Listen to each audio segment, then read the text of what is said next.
All right, coming in number 5 this week, we've got Stitches as the fisherman and Abathur as the worm bait.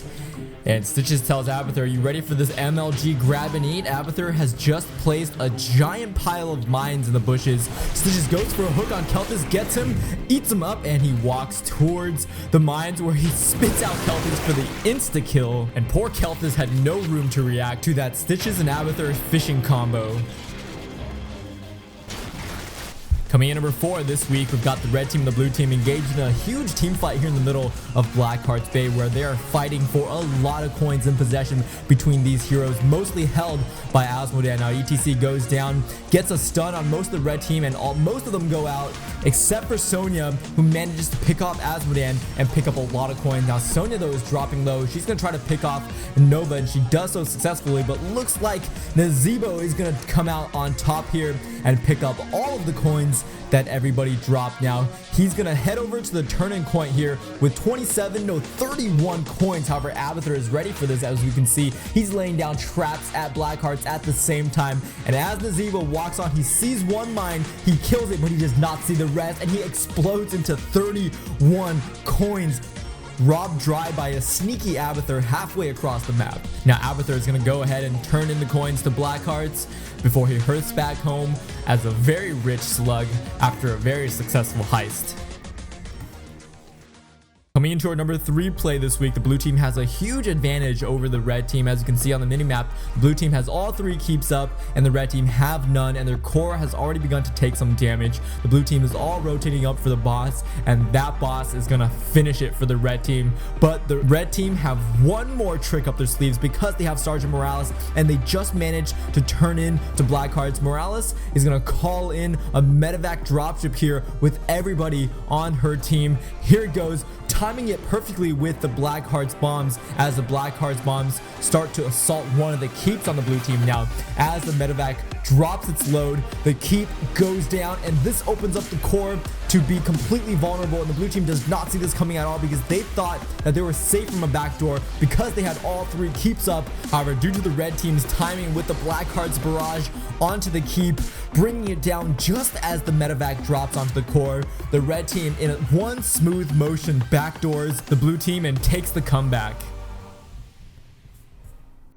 Coming in number 2 this week, we've got the red team taking care of the boss on their opponent's side of the map here on Cursed Hollow. They're 2 levels up, and it's 4 versus 5 on the board, so they've got the room to take this. The blue team is also a little scattered with only Nazebo and Falstad here to counter this boss deal.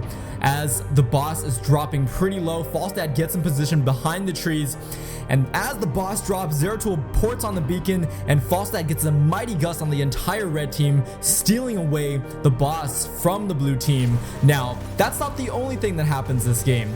This is what happens about 5 minutes later. As you can see, it's a very deja vu. Tyrael goes down, Falstad's in position, Nazebo is harassing, and the red team is there taking down the boss. And as the boss drops, here we go, deja vu play.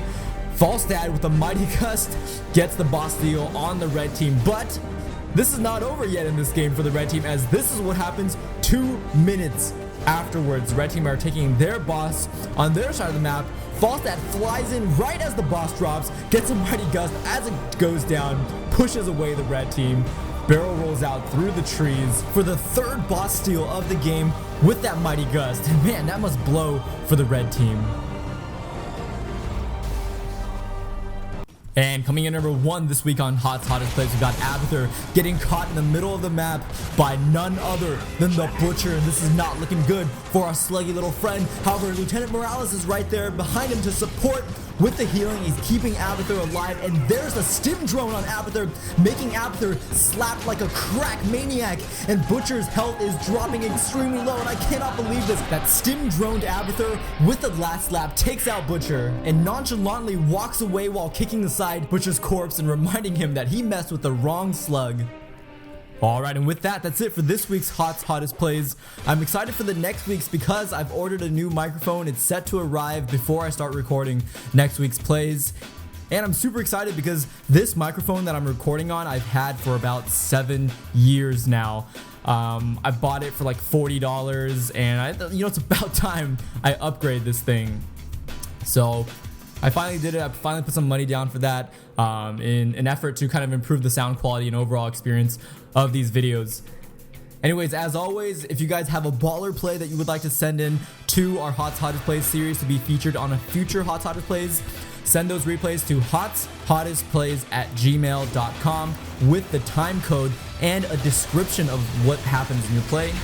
And of course, we've got the in-game channel /HeroesForecast if you want to go in, hang out, find some people to join some games with.